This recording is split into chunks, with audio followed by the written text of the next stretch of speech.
Assalamualaikum warahmatullahi wabarakatuh. Perkenalkan nama saya Nugraha dengan NIM 23024044016. Dengan kelas A1 Informatika akan menjawab beberapa soalan dari sistem operasi. Yang pertama adalah jelaskan cara kerja sistem operasi pada komputer secara berurut. Sistem operasi adalah perangkat lunak yang berfungsi sebagai penghubung antara perangkat keras komputer dan aplikasi atau pengguna. Berikut adalah cara kerja sistem operasi secara beruntun. Yang pertama adalah booting sistem operasi. Itu ketika komputer menyalakan prosesor pertama-tama menjalankan instruksi dari firmware yang ada di memori ROM. Firmware memeriksa dan membuat perangkat keras seperti CPU, RAM, dan perangkat input atau output. Firmware membuat bootloader ke memori yang bertanggung jawab untuk memulai proses sistem operasi dengan memuat kernel OS ke dalam RAM. Yang kedua adalah momen kernel ke memori. Kernel inti dari sistem operasi ini diinisialisasi diinisialisasi. Kernel ini bertugas mengelola komunikasi antara perangkat keras dan perangkat lunak. Sistem operasi memuat driver perangkat keras untuk memastikan semua perangkat dapat digunakan. Yang ketiga, manajemen proses. Kernel membuat proses utama untuk menjalankan program dan aplikasi. Setiap aplikasi yang dijalankan di komputer adalah proses. Sistem operasi menggunakan scheduler untuk mengelola pembagian waktu CPU di antara berbagai proses. OS memungkinkan beberapa proses berjalan secara bersamaan menggunakan teknik multitasking. Keempat, manajemen memori. Sistem operasi mengalokasikan ruang memori untuk proses yang sedang berjalan. Jika RAM tidak cukup, OS menggunakan ruang penyimpanan sebagai virtual memory. OS melindungi memori setiap proses agar tidak saling mengganggu. Yang kelima adalah manajemen perangkat. Sistem operasi mengelola komunikasi antara perangkat keras, misalnya keyboard, mouse, dan printer, dengan perangkat lunak. Data disimpan sementara di memori, buffer, atau card untuk meningkatkan kinerja. Keenam, manajemen file. Sistem operasi memberikan struktur direktori untuk menyimpan data. OS menangani operasi file seperti membaca, menulis, dan membuat. Jelaskan definisi manajemen file pada komponen sistem. Pada komponen sistem, manajemen file pada komponen sistem adalah proses dan mekanisme yang dilakukan oleh sistem operasi untuk mengorganisasi, menyimpan, mengambil, dan memanipulasi data yang disimpan dalam media penyimpanan. Fungsinya adalah memastikan data dapat diakses dengan efisien dan aman oleh pengguna atau aplikasi. Definisi dan fungsinya. Manajemen file merupakan salah satu bagian penting dari sistem operasi yang mencakup yang pertama adalah struktur organisasi file, yang kedua penyimpanan file, yang ketiga pengelola metadata, keempat akses dan manipulasi file, lima keamanan dan proteksi, keenam manajemen ruang penyimpanannya. Komponen utama manajemen file itu struktur logis yang digunakan untuk mengatur dan menyimpan file. Contohnya adalah NTFS, FAT32, ext4, dan lain-lain. Sistem direktori yang mengorganisasi file agar mudah diakses dan diidentifikasi. Metode yang digunakan untuk mengakses file seperti sequential access, random access, dan index access. Dengan manajemen file yang baik, pengguna dan aplikasi dapat dengan mudah mengelola data tanpa harus memahami detail teknis perangkat keras penyimpanan. Soal yang ketiga. Jelaskan definisi mode kernel dan mode pengguna. Mode kernel dan mode pengguna adalah dua mode operasi yang digunakan oleh prosesor dan sistem operasi modern untuk memastikan keamanan dan stabilitas sistem.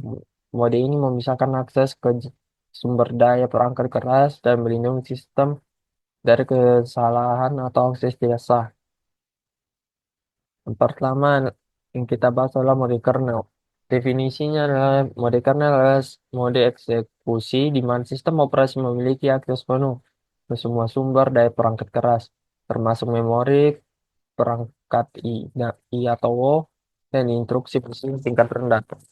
Mode ini sering disebut sebagai privilege mode karena memiliki hak istimewa tertinggi. Kar- Karakteristiknya itu sistem operasi berjalan di mode ini dapat mengakses semua bagian memori dan perangkat keras, dapat menjalankan semua jenis instruksi CPU, termasuk instruksi yang dilarang di mode pengguna. Digunakan untuk tugas kritis seperti manajemen perangkat keras, penjadwalan proses, dan penanganan keamanan. Jika terjadi kesalahan dalam mode kerja, seluruh sistem dapat menjadi tidak stabil atau bahkan crash.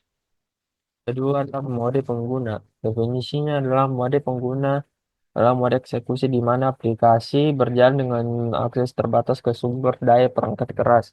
Mode ini dirancang untuk melindungi sistem dari gangguan atau kerusakan akibat kesalahan aplikasi. Karakteristiknya adalah aplikasi pengguna seperti browser, editor teks, atau game berjalan di mode ini. Tidak memiliki akses langsung ke perangkat keras atau memori sistem. Hanya dapat menjalankan instruksi yang tidak berbahaya. Jika aplikasi membutuhkan akses ke perangkat keras, permintaan harus melalui sistem operasi. Via sistem keamanan kesalahan atau crash aplikasi di mode ini tidak akan memengaruhi sistem secara keseluruhan karena aksesnya terbatas. Soalan keempat, jelaskan apa itu buffering dan spooling. Buffering dan spooling adalah teknik yang digunakan dalam sistem operasi untuk menangani data yang dikirim antara perangkat input atau output dan memori. Meskipun keduanya bertujuan meningkatkan efisiensi proses input atau output, cara kerjanya berbeda. Berikut penjelasannya. Jadi, yang pertama itu buffering. Kita menjelaskan tentang buffering terlebih dahulu. Definisinya adalah buffering adalah teknik penyimpanan sementara data dalam memori untuk mengatasi perbedaan kecepatan antara produsen dan konsumen. Cara kerjanya yaitu data dari perangkat input atau output disimpan dalam buffer di memori utama sebelum diteruskan ke proses atau perangkat lain. Buffer bertindak sebagai penampung sementara untuk data. Contoh penggunaannya itu streaming video. Data video diunduh sebagian ke buffer sebelum ditampilkan, sehingga video dapat diputar terus tanpa gangguan meskipun koneksi internet melambat. Dan yang kedua itu printer. Dokumen disimpan di buffer sebelum dikirim ke printer secara bertahap. Keuntungannya yaitu yang pertama mengurangi waktu tunggu karena produsen dan konsumen tidak harus bekerja pada kecepatan yang sama. Yang kedua, meningkatkan efisiensi perangkat atau single buffering satu buffer yang digunakan untuk menyimpan data. Double buffering, dua buffer yang digunakan, satu untuk menyimpan data sementara yang lainnya sedang diproses. Circular buffering, buffer berbentuk cara memungkinkan data ditimpa sampai buffer penuh. Sekarang kita menjelaskan tentang spooling. Definisinya yaitu spooling adalah teknik menyimpan data yang akan dikirim ke perangkat input dan output dalam spool, yaitu antrian file di memori atau penyimpanan sekunder. Spooling memungkinkan beberapa proses menghasilkan data secara bersama tanpa harus menunggu perangkat input atau output selesai proses data sebelumnya. Cara kerjanya itu data dari beberapa proses di spool biasanya di disk. Perangkat input dan output membaca data dari spool secara berurutan dan memproses satu persatu. Contoh penggunaannya itu yang pertama adalah printing jobs. Banyak dokumen yang dikirim ke printer disimpan di spool atau antrian cetak. Printer akan mencetak dokumen satu persatu sesuai urutan. Batch processing. Dalam sistem batch, data dari beberapa pekerja disimpan terlebih dahulu sebelum proses. Keuntungannya, yang pertama menghindari pemborosan waktu input dan output karena pekerjaan dapat diatur secara efisien. Kedua, memungkinkan multitasking, proses dapat proses dapat terus berjalan meskipun perangkat input dan output lambat. Ya, ya. Soal yang kelima itu jelaskan definisi deadlock dan cara mendeteksi deadlock. Oke, deadlock adalah situasi dalam sistem operasi di mana dua atau lebih proses saling menunggu sumber daya yang sedang digunakan oleh proses lain, sehingga tidak ada proses yang dapat melanjutkan eksekusi. Deadlock terjadi karena proses saling bergantung satu sama lain dan siklus tak berdefinisinya itu yang pertama, proses-proses terlibat dalam siklus tunggu atau circular wave terhadap sumber daya. Yang kedua, tidak ada proses yang dapat melanjutkan karena sumber daya yang mereka butuhkan sedang dikunci oleh proses lain. Keempat, eh, empat kondisi deadlock. Menurut Kaufman 19 tahun 1971, deadlock hanya dapat terjadi jika keempat kondisi berikut terpenuhi. Yang pertama itu mutual exclusion atau eksklusi saling. Sumber daya yang hanya dapat digunakan oleh satu proses dalam satu waktu. Kedua, hold dan wait, menahan dan menunggu. Proses yang memiliki sumber daya tetap memegangnya sambil menunggu sumber daya lain. Ketiga, no privation. Tidak ada pemaksaan. Sumber daya tidak dapat diambil secara paksa dari proses yang memilikinya. Keempat, circular way. Tunggu, tunggu meningkat. Ada siklus proses yang masing-masing menunggu sumber daya yang dipegang oleh proses berikutnya. Cara cara mendeteksi sistem deadlock. Yang pertama itu menggunakan graf alokasi sumber daya. Graf ini terdiri dari proses yang digambarkan sebagai simpul lingkaran. Digambarkan sebagai simpul persegi panjang, menunjukkan sumber daya yang sudah dimiliki oleh proses, menunjukkan sumber daya yang dimiliki oleh proses. Yang kedua, ada algoritma matriks. Digunakan untuk mendeteksi dan menghindari deadlock dengan memeriksa apakah sistem dalam keadaan aman. Dan Dan yang kedua, algoritma ini memeriksa apakah alokasi sumber daya saat ini dapat memenuhi kebutuhan semua proses tanpa deadlock. Dan yang ketiga yaitu pemantauan sistem secara langsung.